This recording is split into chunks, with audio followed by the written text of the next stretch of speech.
Ladies and gentlemen, welcome to another episode of the Sports Card CEO. It is late Sunday night. We're not in our normal recording time. We are burning the midnight oil. We have Bubba joining us live. Bubba, we are in the same state right now. We are. That's odd. We're in the same state, but we're a long way away. We are a very long way away. You are in the western part of North Carolina. Of course, we are down east, but I know you and your family snuck away for a few days up in the mountains of North Carolina. But we have a very special guest tonight on this episode. And I'm telling you guys, I'm probably as excited for this episode as I've been for an episode in a while because there's a backstory here. It's going to be a lot of fun.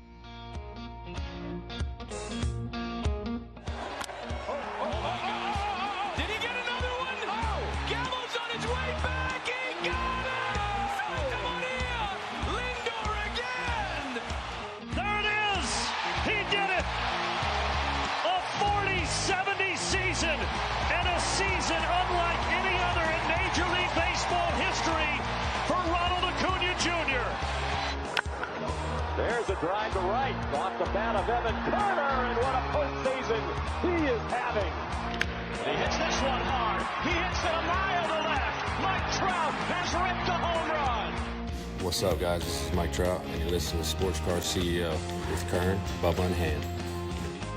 And so just hang tight, boys and girls. We're going to have a really good one today on the Sports Card CEO, but appreciate y'all tuning in. Sports Card CEO is the official collectibles podcast of Just Baseball.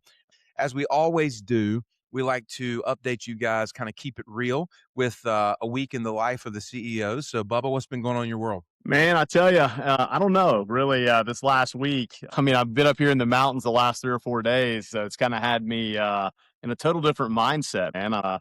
Kind of relaxed. I'm kind of vegged out. The brain's kind of not working the same way right now. So it's kind of nice, though. That's what we wanted. We wanted to get away, and so we're up here in the mountains. Got a little fire brewing over here. A little fire brewing. Got a little herbal tea going. So, just staying what we've been doing, man. Staying the course. Buying a lot. Staying really, really busy on that front. Honestly, had a little like flu action come through the family. I don't know if y'all have had that up there, but man, it's like everybody in Georgia right now has the flu. I mean, my son had it, then another son got it, and I had it a couple weeks ago. Then got like a second bout of it. My dad got it. My sisters got it. So just kind of everybody getting well, I think, is kind of the theme of the Wilson household right now. And that's kind of what this trip has been, man, to get away and just kind of just unwind. So we're gone for 2 more days, and we'll come back Tuesday and get back at it. But, just charging the batteries for what's about to come, man. We've been talking about buying,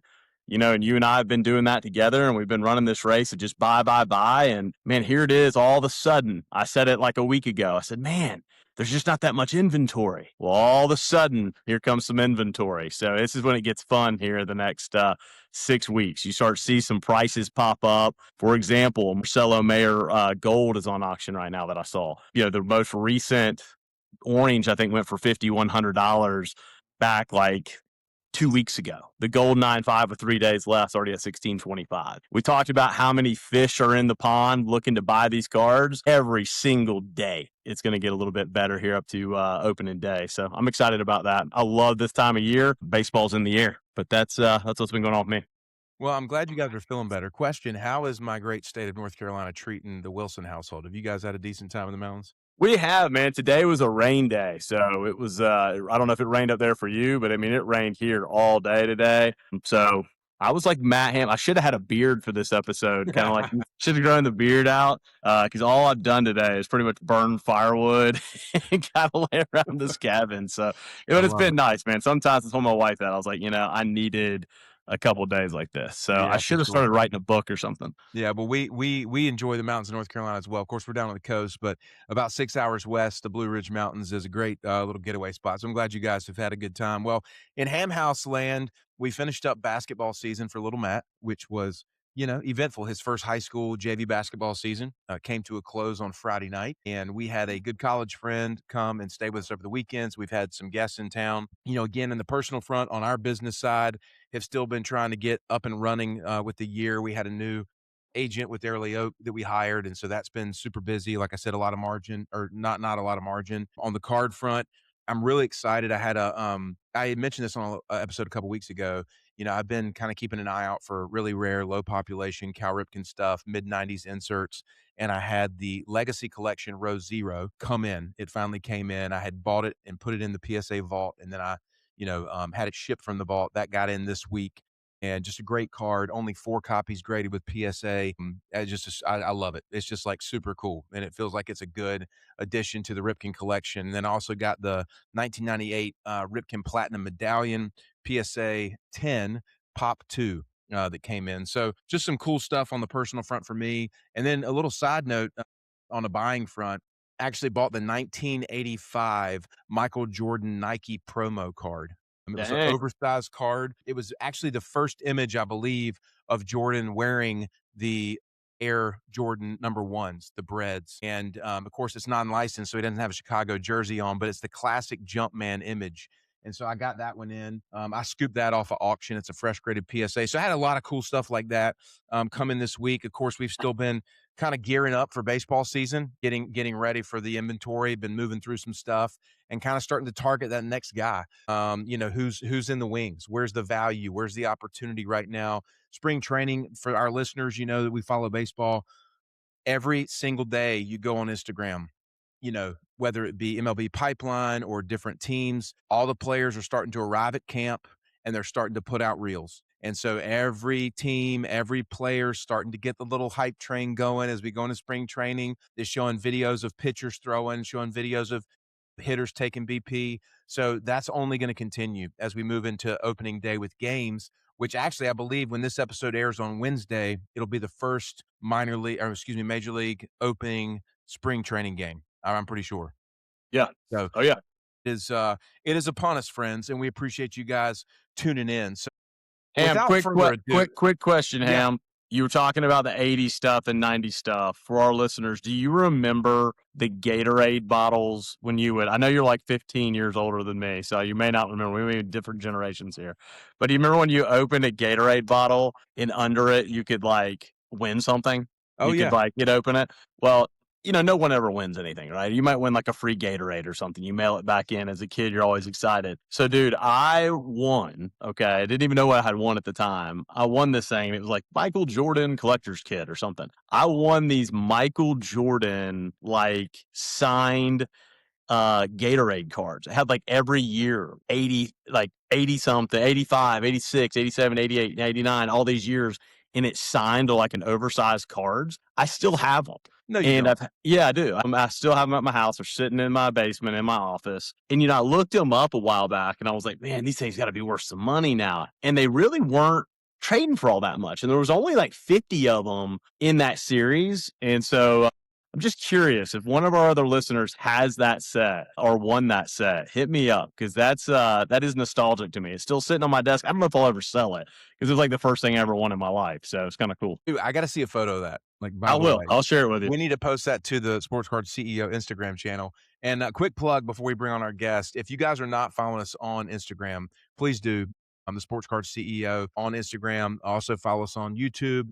We're streaming on iTunes as well as Spotify. Give us a like, follow, and leave us a review. We appreciate you guys tuning in. So without further ado, ladies and gentlemen, we want to bring onto the show a very special friend. And this is none other than Brent Weyer. Brent is a good buddy, and this is kind of an interesting moment for the three of us to be on the show together. So I'll let Bubba kick this thing off because this is like the culmination of like, this has been happening for a long time. So for all of you guys that are listening to the show and you've been listening for a while, this is the guy right here that I had to learn my chops from. This is the guy that absolutely wiped me with the floor when I first got in the hobby again about 5 years ago. Met him on eBay, found some cards that I liked, had. Thankfully, I did meet him because he took me to the cleaners 4, 5, 6, 7 times in a row. We became buddies, and he taught me a lot getting in the space. I had to learn through paying him. I told him that the other day.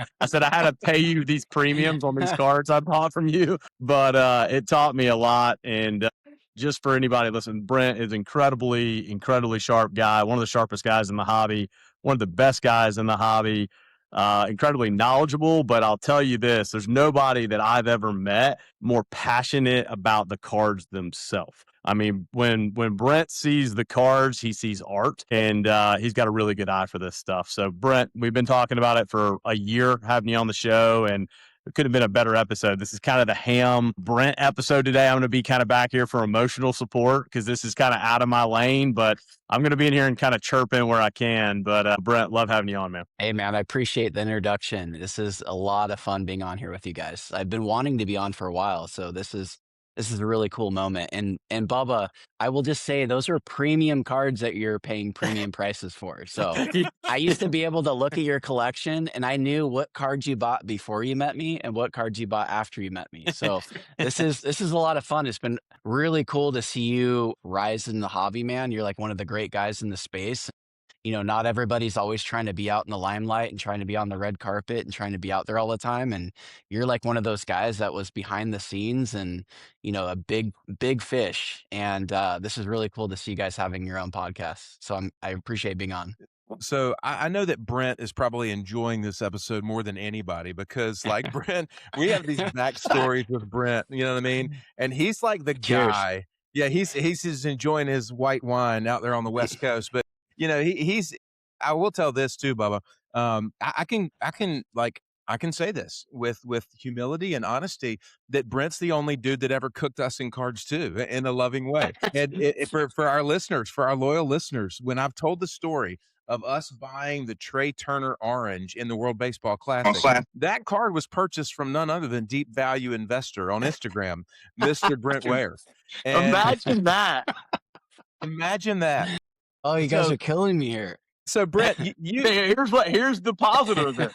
If you want to really learn more about the space by really kind of getting your chops licked for a couple, call Brent, but it'll be so worth it because you're going to learn a lot from it. I promise. Well, what's so great about it is that, you know, I love the hobby for the connections and the community that it builds. And Brent, we didn't know you. We happened to, I think little Matt saw that you were, you know, had posted that Turner back in the day. We ended up buying it from you, know, getting vouches like, who's this dude with this Turner orange? And we, you know, we paid you and of course got the card overnighted and then ended up meeting you at the National the following year with Bubba. And y'all were like hanging out. And it was like, oh, you're a deep value investor, you know? And then we got to hang out with you again at Fanatics Fest last year. So give us a little bit of background for our listeners, Brent, about your kind of hobby journey, how you got into it and that connection. And then we'll kind of dive into today's episode. Yeah, I was obsessed as a kid with cards. I was the kid that was setting up card stands in the cul-de-sac. I was the kid that was selling cards at garage sales, absolutely obsessed around late 80s, early 90s. My son was about 7 years old in 2017 when I started dabbling back into cards again. I wish I would have bought a lot more cards at the time, but at the time it was just for fun to open up packs with him. And it was Mahomes' rookie year, which is interesting because we created a couple little binders and it was just for fun. And there was actually an optic Mahomes rookie card in there that I got graded and sold for quite a bit of money. At the time, I didn't even think about it, but we are just, you know, shopping at Target. And then you know, I worked in medical device sales for a long time and I was just really bored with that space. I wasn't passionate about it, wasn't what excited me. And I started getting interested in sports cards as, you know, in 2020, 2021, when sports cards started really blowing up again. And I just thought about like, what if I brought in an investment strategic way of looking at sports cards? Like, you know, not just looking at it like a hobby, but what if I started looking at it like an opportunity, an alternative asset, apply the principles that I use in investing in the financial space into the sports card space? I'm obsessed with sports, obsessed with cards, love psychology, love people. And it's just really made a lot of sense. And, you know, it started out small, and it kind of slowly grew, but I just really had an eye for identifying those apex cards that are important and that are special cards that people will care about over the long term. And I still remember when I realized 99% of cards are going to have little to no value over time. That was like a moment for me. And I would share that and people would get really mad at me for sharing that. But there's just not a lot of cards over the long term that are significant cards. And it just changed how I started collecting. It changed how I started looking at cards, how I started educating clients. I started taking on clients, buying and selling cards. And, you know, like what Bubba was saying, and even you, like, I wouldn't just sell somebody a card. You can ask Bubba this. I would chat with him day after day after day after day about cards.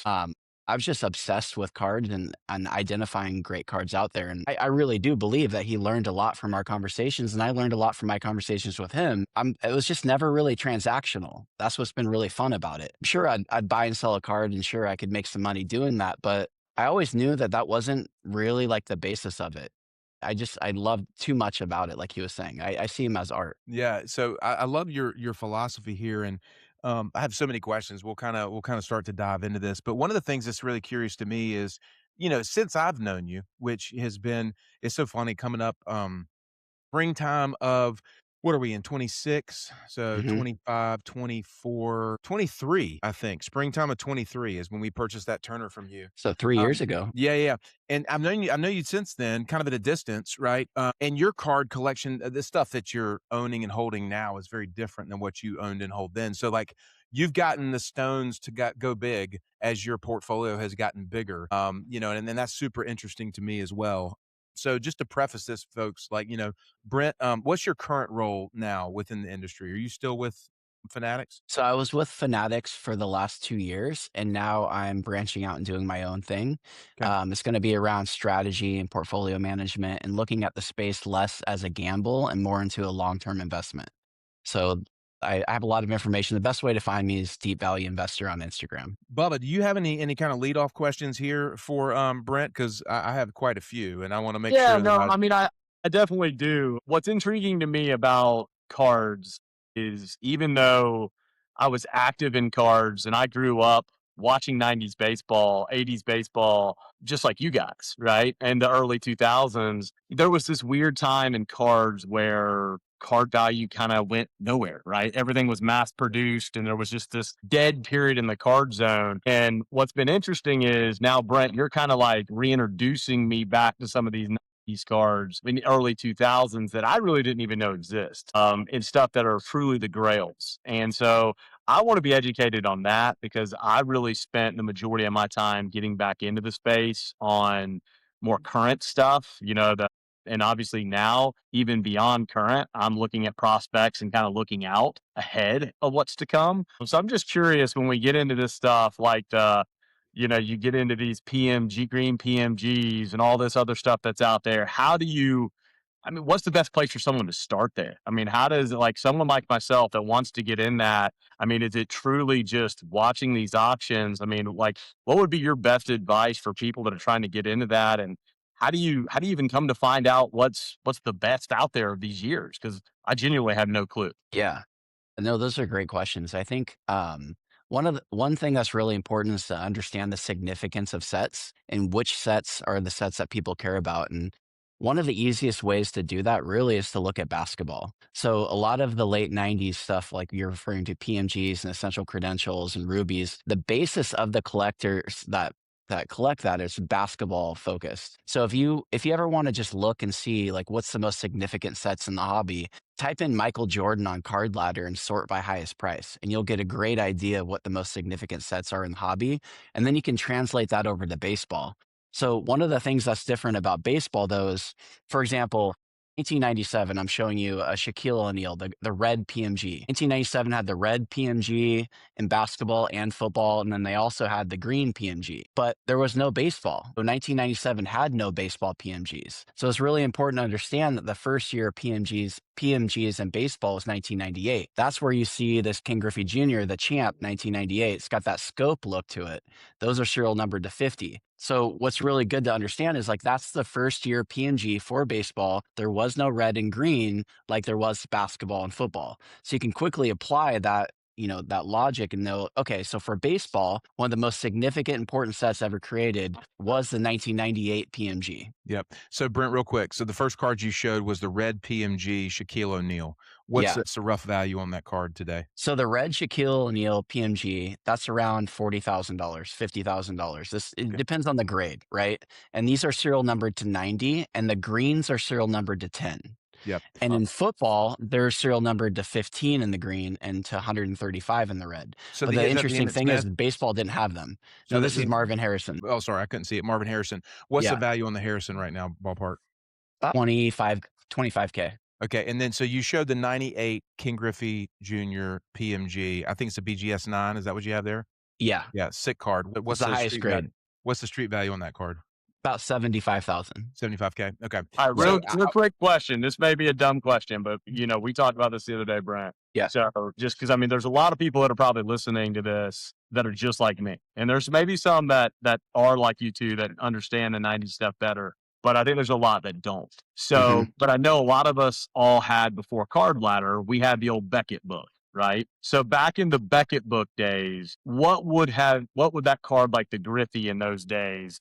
If you got 50 cents, a dollar, $5, $10, $20 back in those days, you thought you were rich. What would a card like that Griffey card back in those days? What do you think the value of something like that would have been in the Beckett book days? Realistic, because you had said to me like it was so rare to pull those because there were Yeah. so many cases back in those times to be able to get one of those cards. Yeah, what I don't think people really truly have a grasp on is the difference in rarity and scarcity of these cards versus the current modern market. So in the current modern market, you can open up every single pack will have a serial number card in it. Every pack. You used to open up cases to get a serial numbered card. Cases.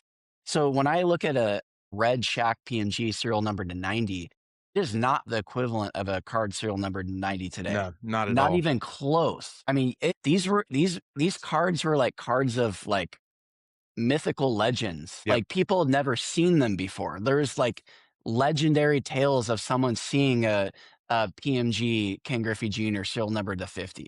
It wasn't like today. And so I think one of the things that people coming into the space now miss is they just look at it and they say, oh, that's a Griffey to 50.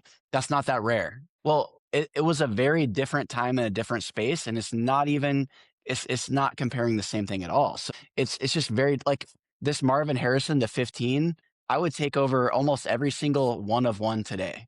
So like there's just a very different ballpark. I mean, how many one of ones are there today of a card that comes out? Yeah. There could be 1,200 one of ones versus then. I mean, it was just, like you just never saw these cards. So I remember one of the things, Brent, we were sitting down at the Javits Center at Fanatics Fest, you and I, just chatting about some stuff. And I remember you telling me then you were really starting to look at the PMGs and whatnot. And I remember then, I think you said the Shack was probably 25, 30K. So, I mean, that card's what, 2X since last year, basically? In the Yeah. current Yeah, market? absolutely. And a card like a Shaquille O'Neal, like it's just slow and steady and up to the right. Yeah.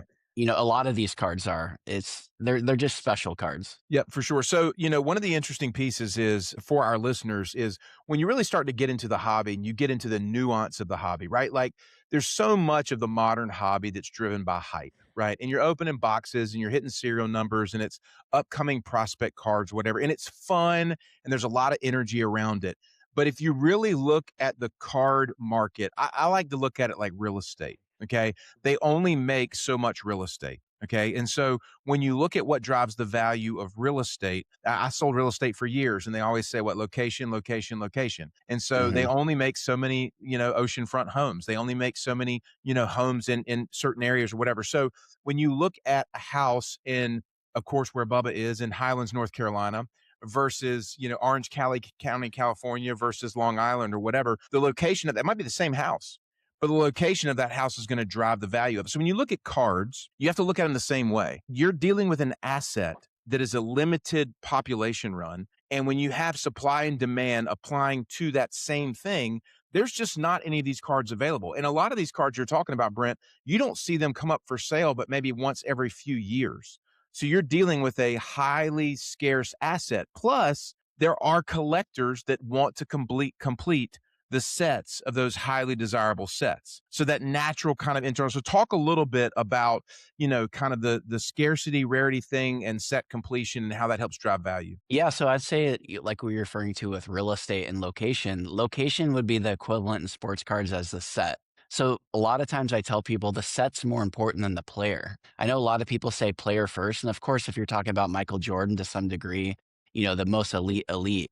But the way I collect, it's set first. I look at the set.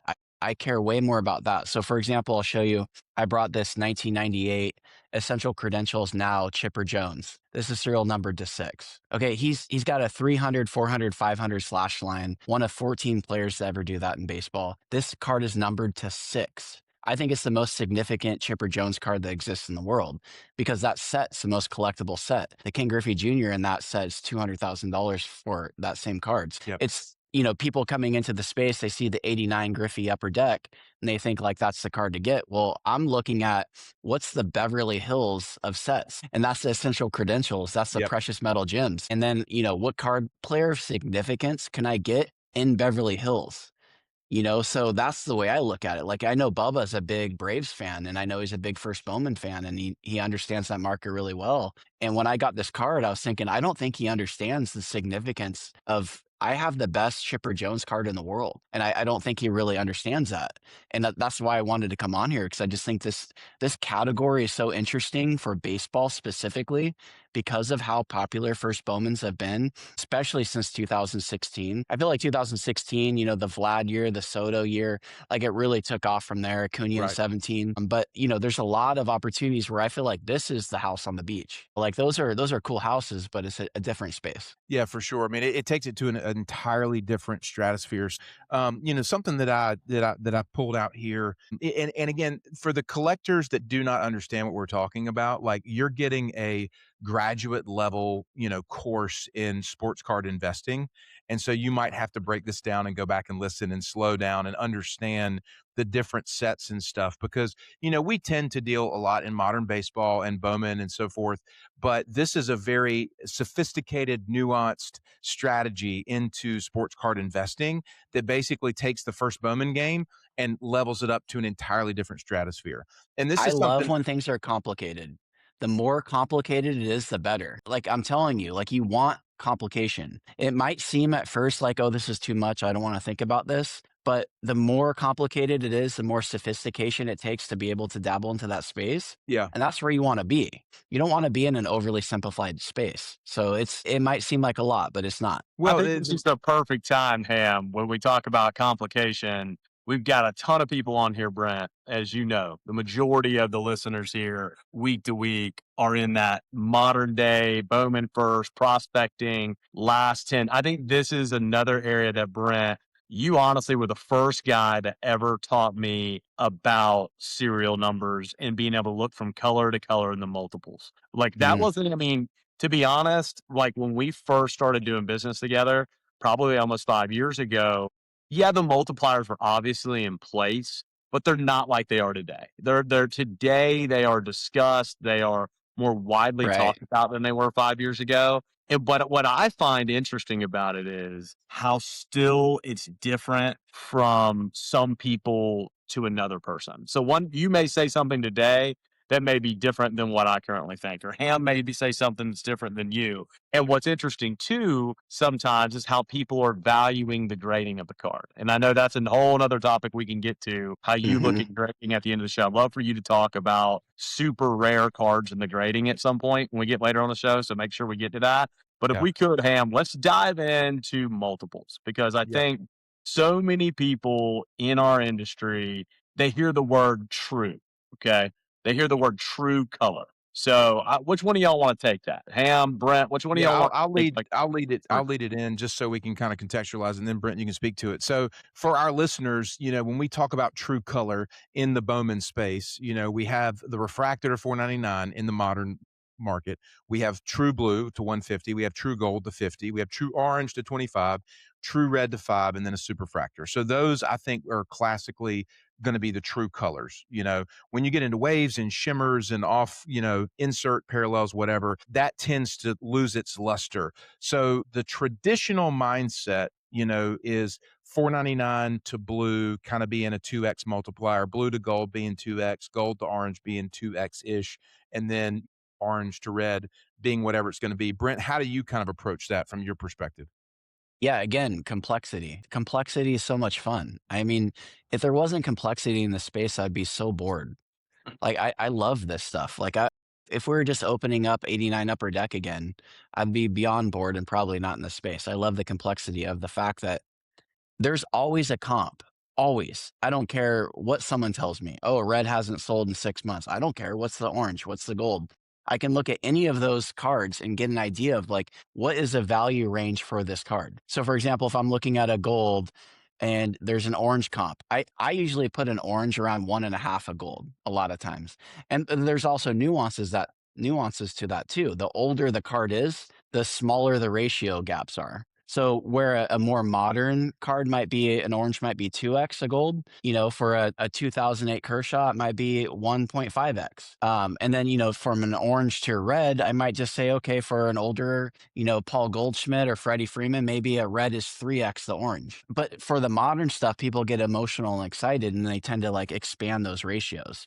So the older the card is, the older the first Bowman is, those ratios tend to shrink up a little bit. The more modern, the more speculative, the more gambling aspect of the card, those ratios tend to expand a lot. So that has been really fun for me because you can front run something if a gold hasn't sold for a while and a big orange comp happens. You can know what the gold should be now. But if someone's just relying on an old gold comp from 9 months ago, you can come in and offer them, hey, I'll give you 105% to that comp. Yep. And you can front run it or vice versa. So I've had it many times where a guy's in decline and a gold comp hits or a red comp hits, and I have one of the other colors. I can actually use that and leverage it to my own ability to say, okay, well, I know there hasn't been an orange comp in a while, but I just saw a red comp. And that red comp just dropped quite a bit. And that puts my orange comp, at a significantly less value. But if people are just staring at comps all day like they do, they don't do the work, they're not going to be able to do that. So it's really important to you got to have guardrails around what you're willing to pay for a card. And there's always a comparable. I do this in basketball. I do this in football. I do it in all cards, all aspects. I usually have some general idea of where a card should land. Yeah. I'll say this is little Matt learning from a variety of sources has gotten really, really good at what you just talked about, Brent, and understanding how to find value within the comp structure of the different colored parallels and then pricing out other color parallels. I love that. Yeah. Yeah. And so I'm going to give you guys this as an example just because it's in front of me right here. So this is Caleb Bonemer. He's kind of a guy that started to get pretty hot. So he had a gold comp at I think $1,200 in a PSA 10, right? Which in theory would put a raw orange similar to a PSA 10 gold in most people's minds. But someone listed the raw orange at the last raw orange comp on eBay, and little Matt Snap bought it as soon as he saw it for $525 or whatever. And this card, an orange wave, just comped at $1,700. So the actual value of that card right now is probably closer to $2K. So that's like $1,500 on that card just based off of that cross comping scenario and just taking advantage of a quick sale on eBay. And that's where so much of the industry right now is comp driven. But if you can go beyond the comps and be smart with the comps and play the comps in your favor. Another example last year is we saw that Steph Curry's PSA 10s were down in his tops PSA 10s, but we had a fresh label PSA 10 just graded with PSA. And we know that, to the market, they see that and they say grading, standards have increased and changed and been more difficult, more strenuous. So if you have a fresh label 10, more than likely, it's probably a better copy, right, to the eye than an old label 10. And so we were able to buy off of an old label comp and then we sold on a new label comp. So little nuances like that, Brent, I think is where you've really, stepped into the space and done really, really well. So when you talk about going back to that too, triangulation of comps is really important. So a big mistake I see people make a lot of times is, for example, we had a Dan Marino Essential Credentials Now sell. And I was looking at comparables of John Elway. I was looking at comparables of other sets. I was looking at ratios to the future to the now, right? So there's a significant difference in the serial numbering between the now and the future. And I was like, this card is worth 40 to 60K.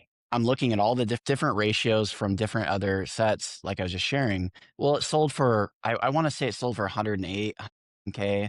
I told multiple clients, I'm like, that's just too much. Yeah, I know it sold for that much, but it just doesn't make sense. Well, card pops up again for auction. Couple months later, exact same card. I think it did 5K, right? So somebody just lost half their money by overpaying. But again, even though there was that comp at 110K for that now, you have to still do the work. Just because there's a comp doesn't mean that's, the real value that will play out over time. So I remember that card was available privately.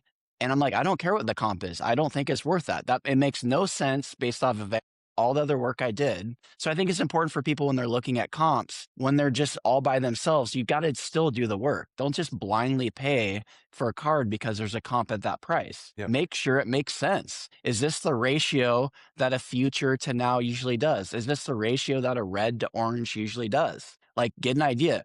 A similar player, if a gold of a first Bowman sells for 10K of one player and it sells for 10K of another player, and someone pays 3 times that for whatever color it is, just make sure they line up. Like, don't just blindly look at a comp, and that will save you a lot of money. Yeah, Well, I do think it's worth What about it? noting too, guys, that this hobby continues to change. It's changed not only in the cards that Brent you deal with the 90s and the way that people value them in the last 5 years. It's not only changing the way people look at the grading, but it's changing now even in modern. And I think this needs to be said for the people that are in modern. What I live in day to day is now all of a sudden there's this acceptance all of a sudden as well of like black as a true color at 10.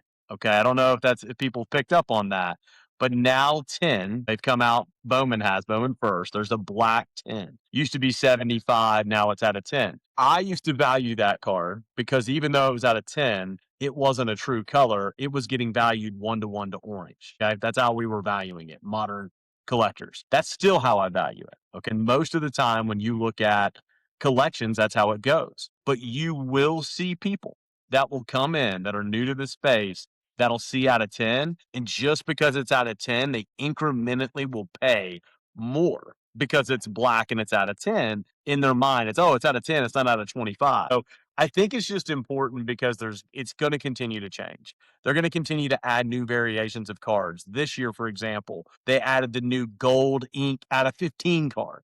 I don't know if you've seen all those going, and they're going berserk and crazy. People are paying all those prices. Maybe it holds on. Maybe it is this new great collectible, but in reality, it might not be. It might be a year from now, and everybody goes, "Yeah, that's old. That's kind of like the old red and black Ray wave or whatever." So my point is, things do continue to change. The way that people comp things continues to change. I've seen ratios change quite a bit where red a couple years ago in the modern space, Brent, was when I first got into really super modern. I could go pick up reds from oranges when the market was down.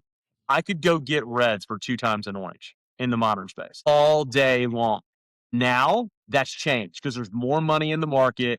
There's more people bullish on prospects. So now that multiple is almost pushing to 3-4x again on the reds. Well, I'll say that's a great topic right there.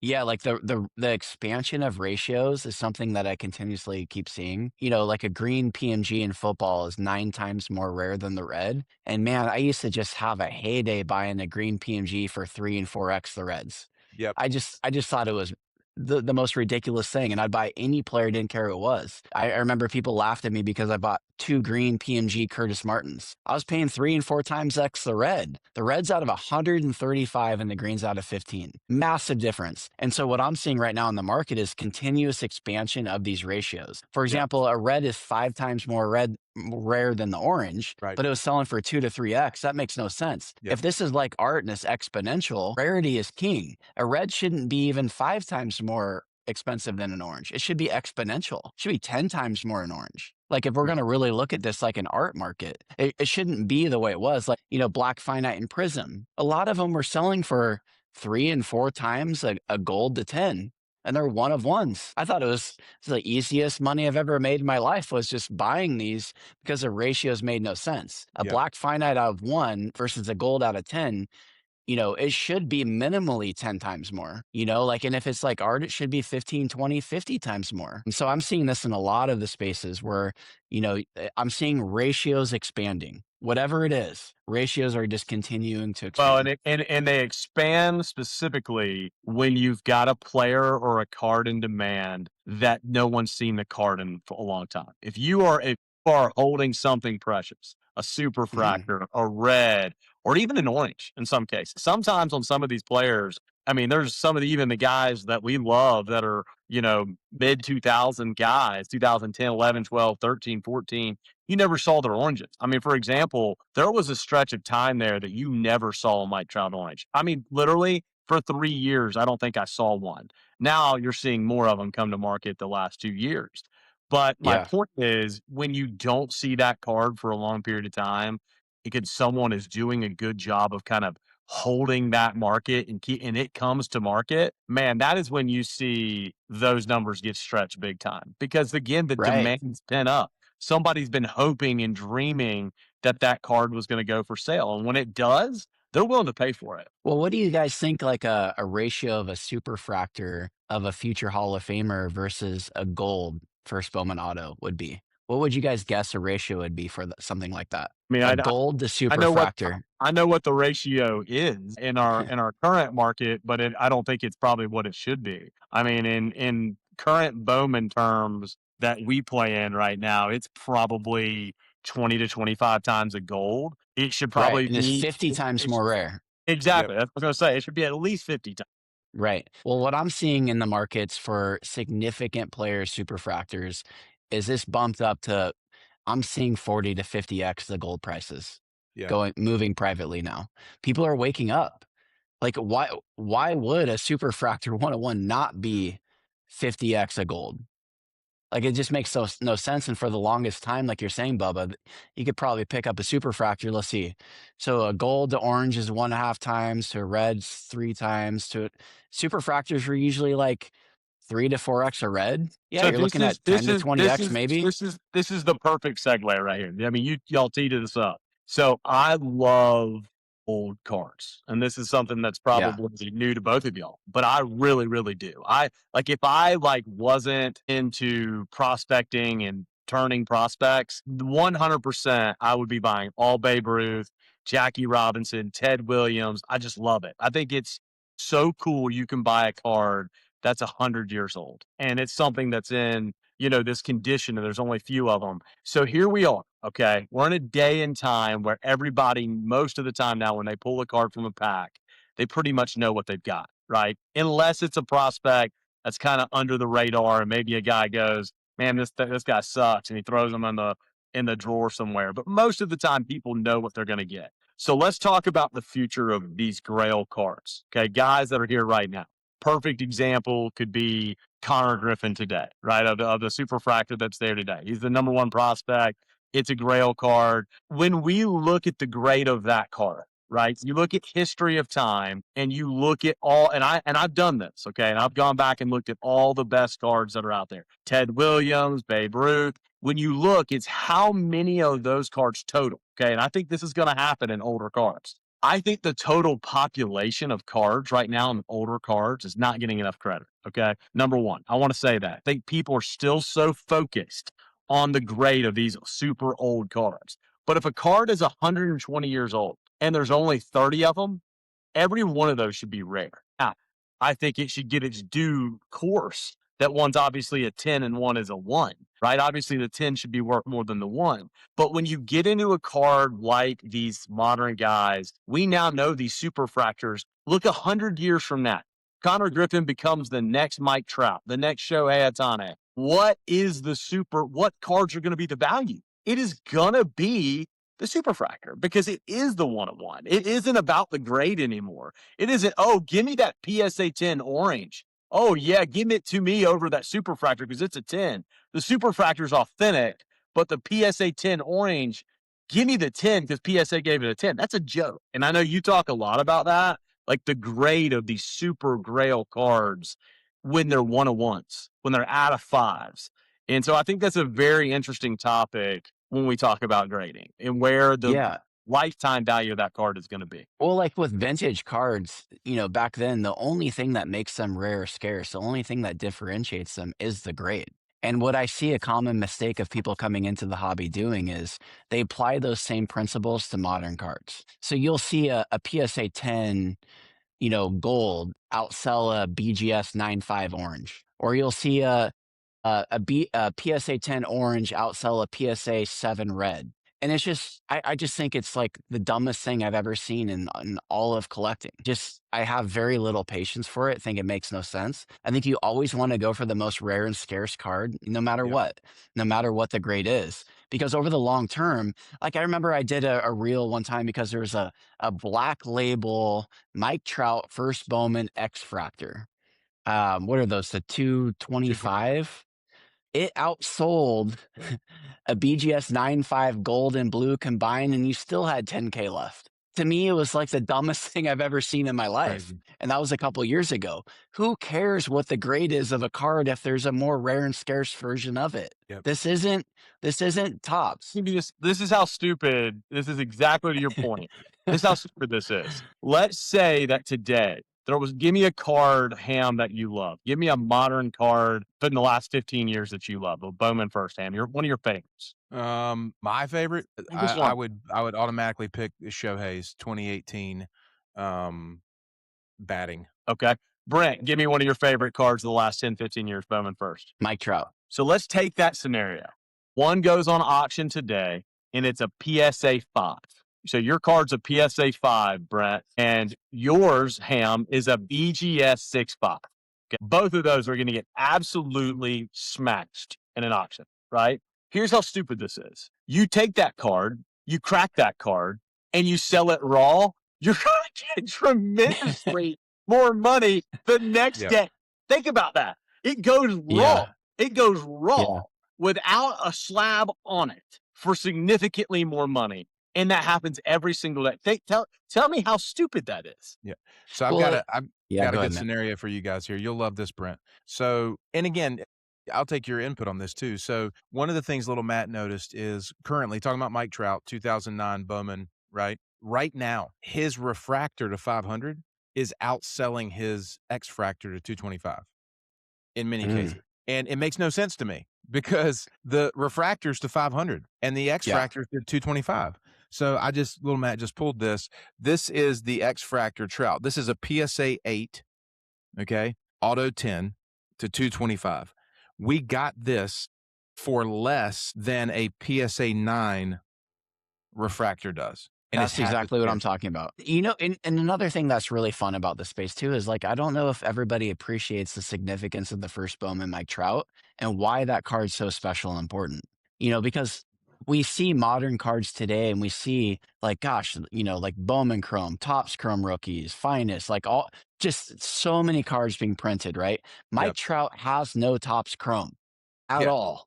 Period. At all. No Topps Chrome rookies. He's got no Bowman Chrome rookie autos. Like that is, you know what a massive difference that is versus say like a Shohei Ohtani who has Bowman Chrome rookie autos, Topps Chrome rookie autos, non-auto, like he doesn't even have those cards. So I think that kind of stuff is fun too. Well, it's the same thing about the 90s stuff. Like you said, I mean, that credentials now that you have of the Jeter, right? Like, I mean, that's Chipper Jones. Sorry. Jones. It's numbered to 6, you know? I mean, it's like, dude, you're not gonna. I mean, even the Desert Shield Chipper Jones rookie. You know what I mean? Like grade dependent. That's a great card, but it's grade dependent. It only has value based on the grade. That's if it. it's a PSA 10. So Chipper Jones the essential credentials now could be a PSA 1 and have significant value. Yeah. Who cares? So I have some kind of like just general questions, Brent. When you start to look at the 90s stuff and even the early 2000s stuff, I want to talk about two things. Number one, I want to talk about sport. Number two, I want to talk about players. So when you look at football, basketball, baseball, based in that kind of era, you know, how do you rank those? You know, I know the international market tends to go after basketball. You kind of mentioned that, but like, I think there's ridiculous value in baseball. I think baseball stuff is super undervalued compared to stuff in football and basketball. It doesn't make sense. Yeah. Well, I actually think this podcast right here is what makes it make sense. I mean, you're starting to get into, you know, some of the 90s stuff with Cal Ripken. Bubba doesn't have much of an idea around it. He's learning, right? Kearns probably doesn't have a big idea around it. He's learning. You guys are like really brilliant, diehard baseball fans and collectors. So I think this is actually one of the reasons why I want to come on, because you guys are a great example of like how much more there is to go in this space, in the baseball space. Whereas I feel like in basketball, a lot of the guys that are collecting the stuff in basketball grew up with it and that's all they collect. It's their first Bowman. This basketball stuff to these basketball guys is their first Bowman. Like everything else doesn't even matter to them. This is all they care about. And I feel like basketball and football is starting to catch up. I think there's a lot of opportunity in baseball and football. As Jordan leads these sets, I love collecting cards and sets where there's a apex GOAT kind of player that pulls that whole set up. So, Michael Jordan being in Essential Credentials, Michael Jordan being in Precious Metal Gems is really important, and it lifts up all those sets. Yeah, so one of the things that got me started, and a buddy of mine, shout out to our buddy David Cummings, because he's kind of a deep value. He would actually be a great fourth wheel on this episode because he thinks this way about stuff. There's a guy on Instagram, his name's Cajun Cardboard, and he does a good breakdown of different Jordan, and he's basically tiered out Michael Jordan's cards based on pack scarcity odds from the 90s. And so we have literally like a full size poster, like Very familiar. Yeah. yeah. And so what I did is I took that Michael Jordan poster and I said, if these are Jordan's rarest cards, what players in baseball coincide with these cards? Mhm. And so one of the sets that is a tier 1 Jordan card is the Flair Showcase Row Zeros. They were the legacies, right? Numbered to Mhm. 100. So I started to target the legacy showcase numbered to 100s because that's a tier 1 Jordan. Because PMGs are a little bit, they can be hard to acquire. But, again, these Flair legacies, I mean, they're numbered to 100. They're very, very low population and they look great. You know what I mean? So when you Yeah. start talking about specific sets, Brent, do you have a ranking system on which sets? I mean, I know the PMGs are up there, but outside of the PMGs, when it comes to the 90s stuff, like what are your go-tos? Yeah, I mean, for me, it's Precious Metal Gems, PMGs, Essential Credentials, Rubies. Those are the ones that I really focus on for 90s because there's just so much there because I collect basketball and football and baseball. So, I think there's massive opportunity in the football PMG market, specifically for the greens. So, I dabble into that. I think for baseball, Essential Credentials in 1998, when you go for the low serial numbered nows, massive opportunities because again, the ratios, the Chipper Jones is out of 6. The total in baseball of Essential Credentials now and the future adds up to 101. So that means that the Chipper Jones, if the now is to 6, the future's to 95. That's a massive rarity difference, right? Yep. But a lot of times you can find the ratios of what you pay for the more rare version of that to not be nearly what it should be. So I would encourage people to like look for those opportunities within those. Those are the 3 that I stick with. The Yep. showcase legacies are great. They also have the masterpieces, which you see come available, which Yeah, are the 101s. ones of those. Yep. Because the low case, the 0, 1, 2, 3, there's a lot of variations of them. So it's, that's definitely a complicated aspect of that too. And that would probably come after Essential Credentials, Precious Metal Gems, Rubies, and then it'd be the legacy for me. Yes, and you got like another one is the platinum medallion sets that numbered to Yeah. 100. Yeah. Those are out of the Ultra, Flair Ultra. Platinum Yeah. medallions, another big And one. there's a couple 101s of those of Michael Jordan up at Heritage right now for the Oh, first time really? ever. Yeah, Oh, which wow. is pretty amazing. And then another cool set, and I know you have this, I saw it on your Instagram page, is the 24 karat gold. I love the 24 karat gold. So in 1998 Fleer Brilliance, there's the base set, there's a flat gold to 99. And if you're just imagining again, opening up these cases, no one back in 1998 had ever seen a 24 karat gold. They're so rare. And the shine on these cards is incredible. You can see it on my page. So there's a gold to 99, and then there was the 24 karat gold to 24. And I love the football set because it's got Peyton Manning's rookie card. It's got Randy Moss's rookie card. It's got Jerry Rice. It's got Barry Sanders. It has all the legends in it. The reason why it doesn't get the hoopla that I think it should get is because it's the basketball set. Michael Jordan's not in it. So I think that makes a difference. For So sure. I steered into more football with that set because Jordan's not in the basketball set. But the 24 karat gold is probably that and the PMG green for football. For football, 24 karat gold and the green PMGs are my favorite football cards that exist. So another thing too is I know you don't collect a lot of Michael Jordan. You leverage Jordan. Why Yeah. do you not personally collect Michael Jordan? Well, because I love Apex cards and I love collecting just like the best cards in the world of a player. And I can't afford to buy a green PMG Michael Jordan, nor have I ever even seen one for sale. A green PMG Michael Jordan would sell for $5+ million. 5+. So it's just never really been something that I had the opportunity to buy. Looking back, if I would have bought some of these rubies and essential credentials that I could afford, whatever it was that I could afford 3, 4, 5 years ago, I would have done very well. But I'm just always drawn to the best cards of players. I don't care what player it is. Even if it's Michael Jordan. So a great example of when I first kind of got back into it, I had a 2003 Topps Chrome base card LeBron James in a 9.5. It's his rookie card and it's LeBron James. I love LeBron James, but man, I just was not excited about it. I Yeah. would rather have a gold to 50 of any other player than the base LeBron James. It was just my mind just immediately was just looking for rarity and scarcity, best sets. I don't care who the player is over just having a player.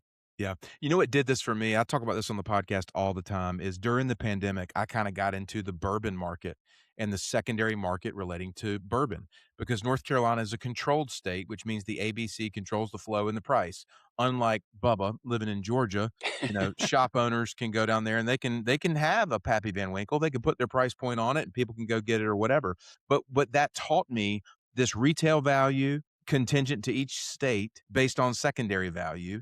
And then you start looking at rarity and scarcity, and you start looking at the allocation, the number of bottles made, all this kind of stuff or whatever. And, again, it started to kind of click with me. And I'm like, man, why are we going after these Zion Williamson, silver prisms when there's a much rarer card out here? And that kind of that laddered us into Bowman initially. And then within the Mm. Bowman space, I saw how much the scarcity, the rarity, the serial numbers, the true colors, and I started applying that to these other, eras of cards, and it's just been fascinating. And I want to share this on the show. This is where Little Matt and I were at the Charlotte Card Show, and we saw a guy with a 1933, I think a 33 Audi Sports Kings, Jim Thorpe.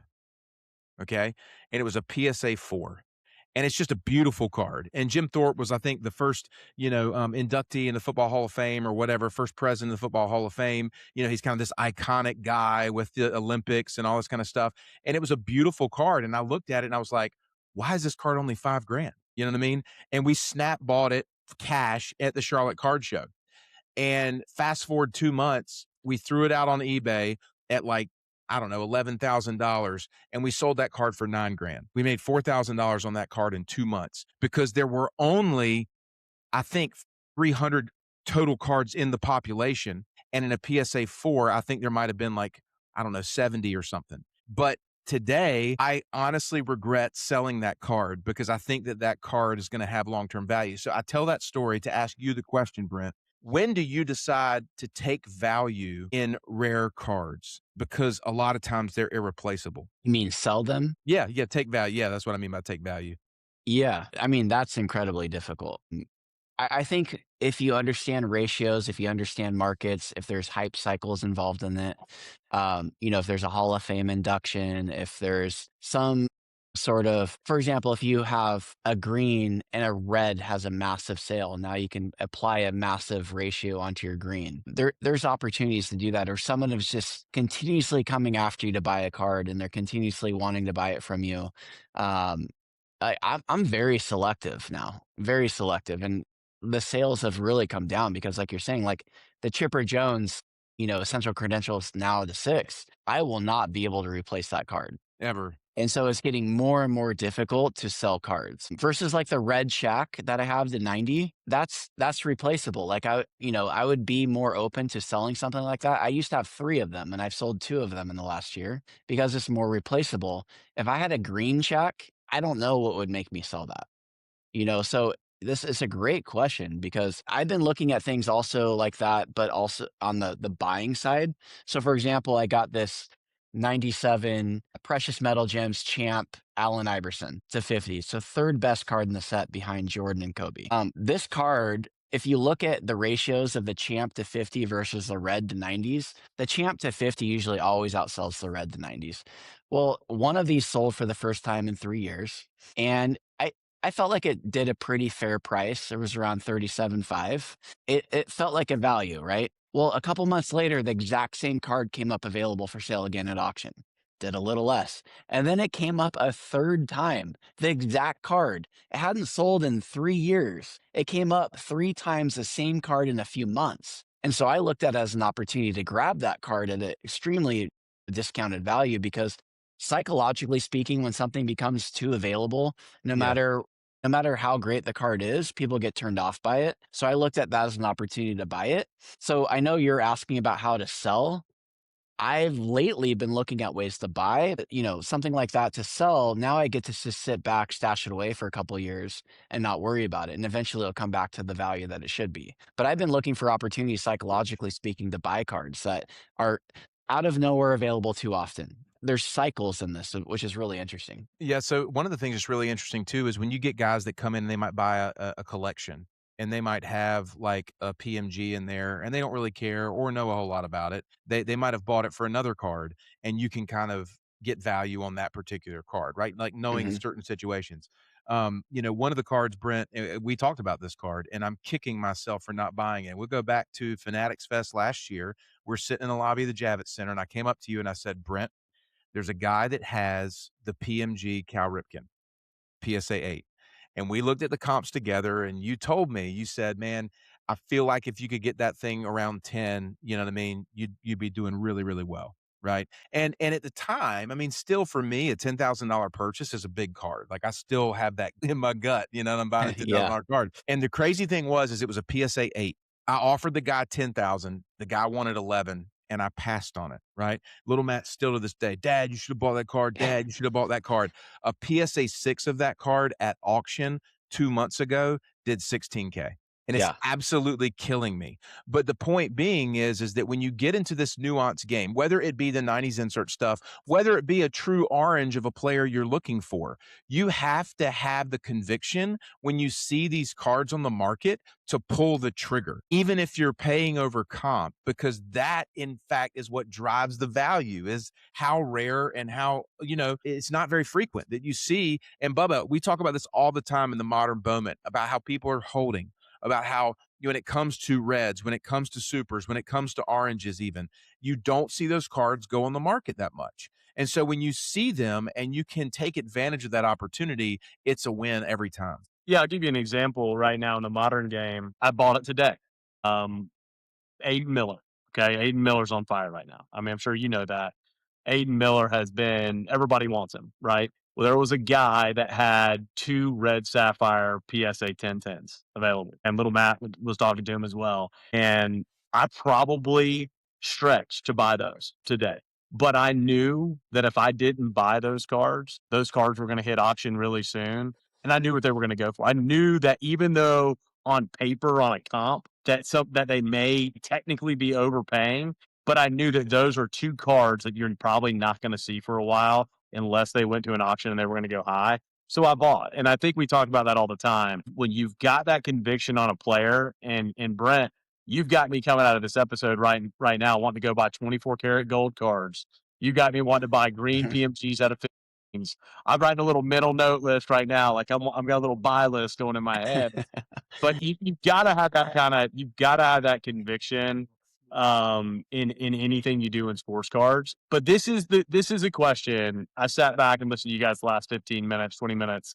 And this is something that I think that when you get into this 90s game, I think there is a danger there. And I want to get y'all's opinion on this, both of y'all's opinion. Y'all, this may not be a popular opinion for you two, but I'm going to use Chipper Jones for an example and Cal Ripken, 2 guys that we both of y'all brought up today. When I bought my farm, I bought this man's collection who was 86 years old. Okay, when I bought my farm, I don't know if you got to see it, but I think I'd sold most of it at the time when you got there. But at the time when I bought it, this guy had Model T cars. He had literally Model Ts, the original Model Ts. He had all kinds of show cars. I mean, he had all this stuff like Indian artifacts and all this kind of cool stuff that was really cool in the 90s and 2000s, 2010, 15. I bought this stuff for a discount, severe discount. And I was wondering why this guy was selling this stuff so cheap. Well, when I went to go sell it back on auction, and I had a big auction house come in and we did an auction on my house, I got an education on something. And I think it's really, really, really, really interesting to apply this to cards. Okay. They all said, want to know why the Model Ts aren't worth as much anymore? Because that breed is dying. The people that were interested in that type of car are dying. Okay. They are no longer here. We are a breed of 90s people where Cal Ripken makes sense, right? Chipper Jones makes sense. But Cal Ripken was a great player, and Chipper Jones were great players, but they're not Babe Ruth. They're not household names to, like, my kids are born in Atlanta, so they know who Chipper Jones is. But kids probably in Washington maybe will never know, Brent, where you're at, who Chipper Jones even is, right? Because but they will know who Babe Ruth is. So when we talk about Apex cards, Michael Jordan is an Apex card. Babe Ruth is an Apex player because these are Apex players. Okay. Shohei is probably going to be an Apex player, right? Aaron Judge might make it to an Apex player. So my question to you guys is, when you're thinking holding cards 20, 30, 40, 50 years, does that chipper out of 6 really hold its value 50 years from now?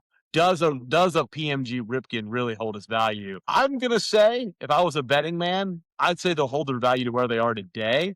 But I think the true apex is going to be the people that kids that are born in the next generation and the next are going to know their names. I want to get y'all's opinion on that. You Yeah, want to I lead can, off, I Brent? can, You want me to? yeah, I can go.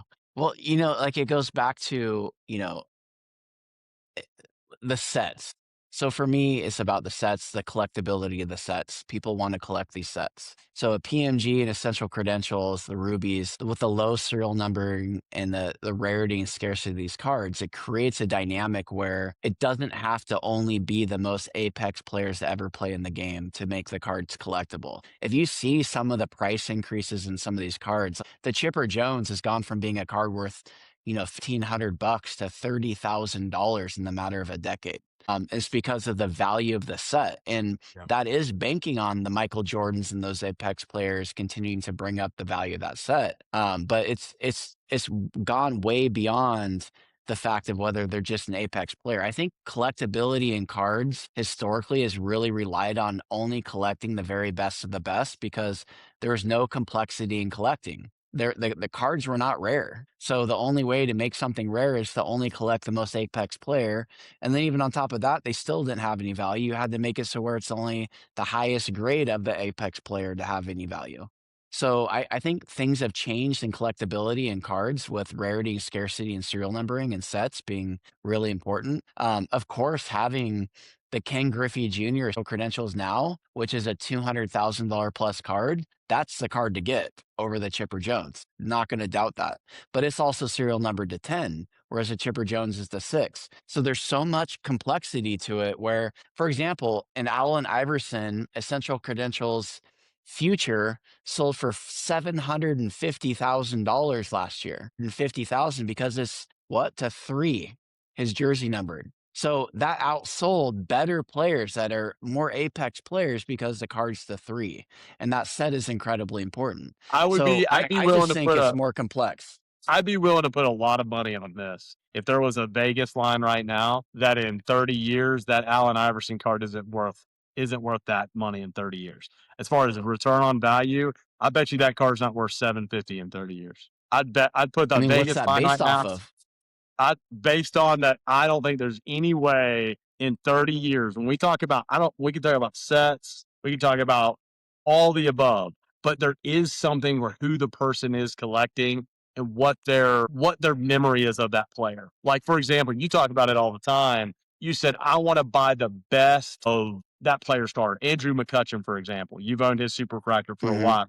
That card is going to hold value as long as somebody's around that knows who Andrew McCutcheon was. Allen Iverson is probably not going to be remembered one day in 30, 40 years, if we're being honest. I mean, he's the 3rd most sought after player in all of 90s behind Jordan and Kobe. It's crazy. Well, I think the interesting piece here is, there's a dynamic argument, and the argument is does the set have value because it's the set versus it's about the player? And I think that when you break that down, you have two schools of thought. You know what I mean? Certainly reasonable, but it goes back to, I mean, take Mickey Mantle for example. The first card ever produced of Mickey Mantle was a 1951 Bowman. Right. But people don't value that as the rookie card. They value the 1952 Topps because the 1952 Topps set transcended baseball card sets. You know what I mean? And so there's a really dynamic argument there. But to your point, Bubba, whether it's the player or the set, somebody has to be collecting that asset to make it worth something. you know? And that's what we're in this modern space is so much of the market is driven by the hype and this prospecting nature of these players. There's really no collectability. It's about trying to time it for the return on investment for the player and the time thing. And then it transcends into, does that player actually have sustainability? But I think to Brent's point, it's at some point in time, if cards are collectible, it's about actually the set of cards as a historical piece over who that player actually was. I think there's a tier. It's like the prospecting, the hype, the drama, then the performance of the player. Then it actually goes into this more iconic status of like, is this a piece of history? You know what I Well, mean? this I this think is that's this what is this is this is my point, and I'll leave it to this analogy. I love analogies. Okay, Babe Ruth is a block of gold you put in your safe. Okay, block of gold. It's material. It's there. It's gonna be there. It's gonna be there 100 years from now when you open that safe. And people have collected and loved gold for a long, long time. Okay, I think sets are like Bitcoin. Okay, they're like Bitcoin. Will they be here? Maybe they will be in 100 years. But they're also the value of what that Bitcoin will be. I think in crypto in general is up for conversation. But I guarantee you, when you and because history already shows us this in baseball cards, you can go look at the 1909s, you can look at the 1911s, you can look at history shows us that people value the player. The set, yes, you will get some increase in guys, but if you take a run of the mill guy in that set, or even a guy that's in the second or third tier of that set, he's significantly lower. I'll give you an example. For example, Ted Williams is one of the best players that's ever played baseball. He can't even touch Babe Ruth's market. Can't even. You take their Grail card, take his best card, you take Babe Ruth, they don't even touch the same stratosphere. And so when we're talking long term, put it in a safe, give it to your kids in 50 or 60 years from now, I would have some fear about some of these set type things. That's my opinion. Bubba's a player guy, friends. Bubba's a player guy. He's a player guy. Give We me, respect it. give me the apex player. Give me the guy that Yeah. people are, and I think that's why people are buying Shohei the way they are. I think they're banking on him being apex. And I think that's why I was so scared. I wasn't sure that he was yet, but I'm starting to believe that he is. That he is. When all else is equal, then yeah, give me the player. But, Yeah. if you're using Ted Williams as an example versus Babe Ruth, if Ted Williams was in a set, early in his playing career and they started serial numbering cards to 5 and 10 or had a superfractor, you better believe that card's going to be worth more than any Babe Ruth that there is. Now, that's an Yeah, no, you mean interesting, like that's a very interesting statement. I don't know that that's true. You think that's true? I believe that would be true. Yeah. If Ted Williams had a superfractor first Bowman auto, it'd be worth more than a base Babe Ruth card that was mass produced that only has value in grade. But see, those like a cards Gouter. though, but those, yeah, then a base. But we're talking his best card. And that's what it gets really interesting when you get to these old cards. Some of these Babe Ruth cards that are in existence, you can go back and look. There's some sets of Babe Ruth that literally only have 22 cards in population. 22. 22 cards. Well, to that point though, you take the Babe Ruth in 1917, the one that just sold and then sold again, and it went down like $2 million or whatever. Brent, you would know which one I'm talking about, Yeah. I think. Yeah. His Gouties stay in demand because there's a tie to the 33 Goudy set That set's versus the important.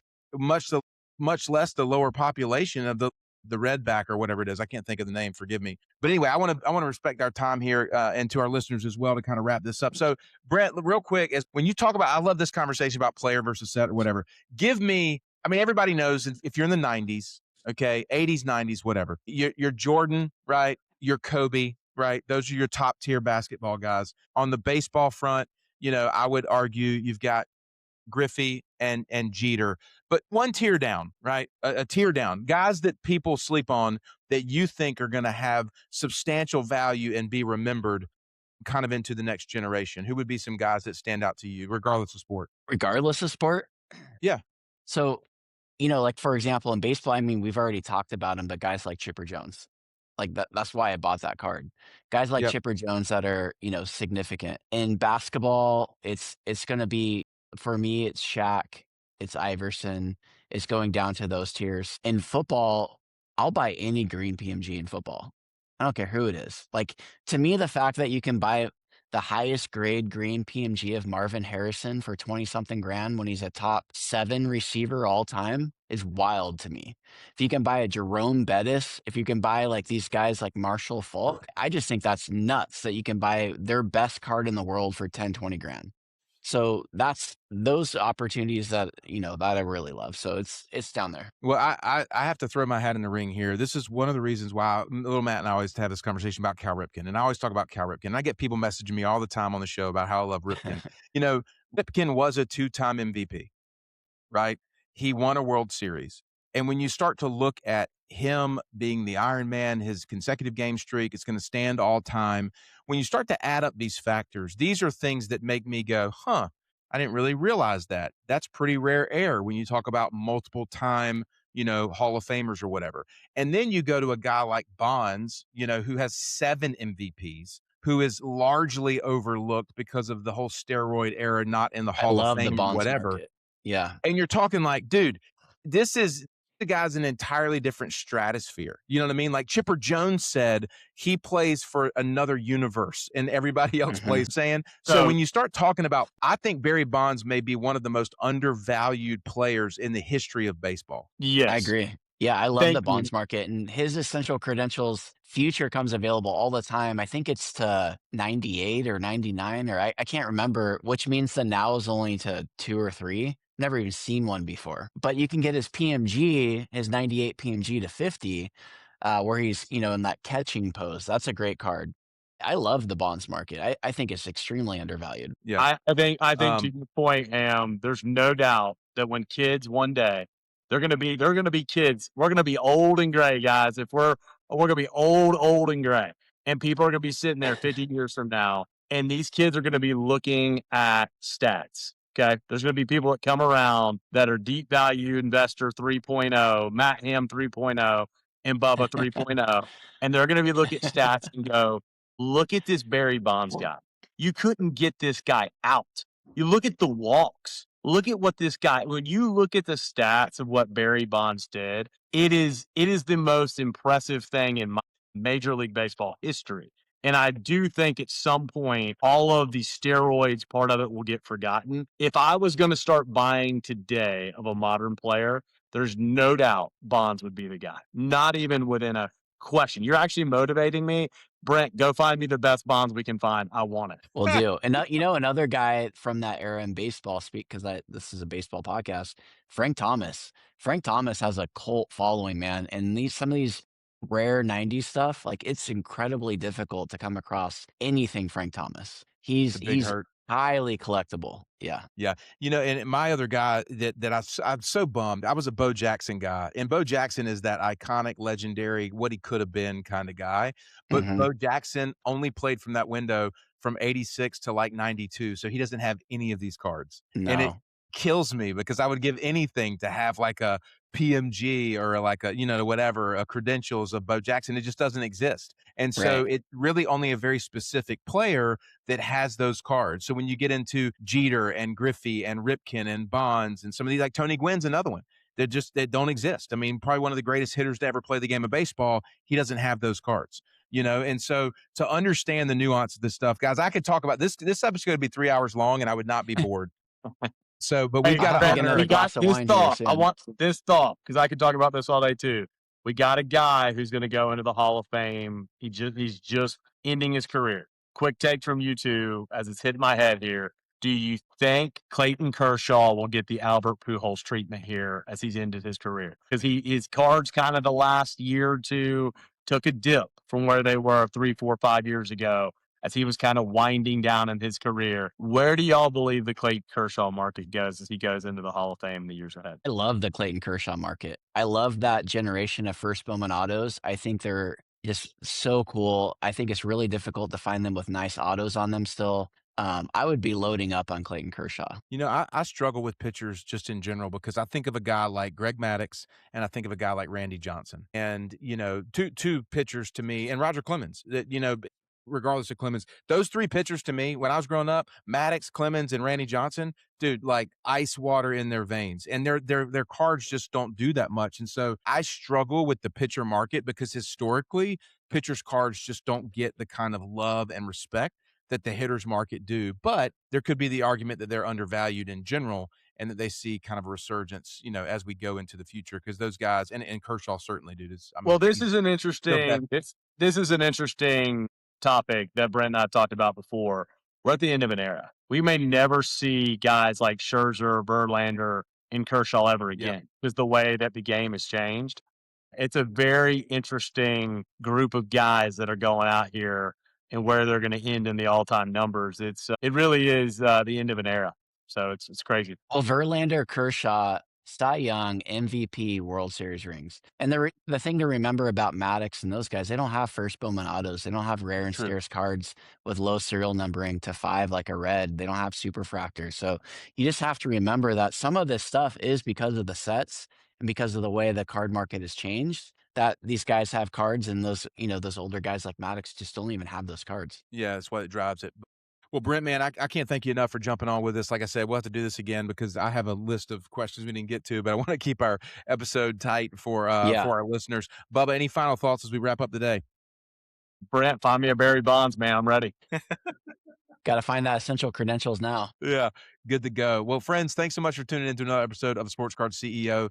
Brent, thanks so much for joining on. Friends, check Brent out on Instagram, Eat Value Investor. Brent Weir, good buddy, friend of the show. Thank you guys so much for tuning in. We'll see y'all next week.